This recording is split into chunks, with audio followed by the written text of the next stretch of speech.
të dyja leje zhvillimore të dhënë nga komuna e sipërpërmendur nuk janë të botuara në regjistër as si akte ligjore, as si aplikime online për leje ndërtimi.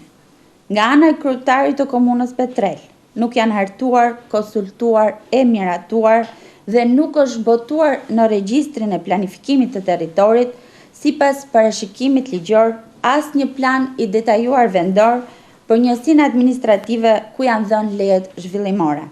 Po ashtu, kjo komunë nuk ka botuar as rregulloren përkatëse të këtij plani. Me anë të këtyre mosveprimeve të kryetarit të komunës Petrel, të gjitha subjektet e interesuara janë provuar nga e drejta informimit, e drejta për të ushtruar ankimimet, kundërshtimet e tyre, sipas parashikimeve ligjore, që rregullojnë fushën e planifikimit dhe zhvillimin e territorit në Republikën e Shqipërisë. Për shkak të mosbotimit ende në regjistër, plani detajuar vendor për zonën ku janë dhënë lejet të ndërtimit konsiderohet nul, pa fuqi juridike, për shkak se ende nuk ka hyrë në fuqi sipas parashikimeve ligjore.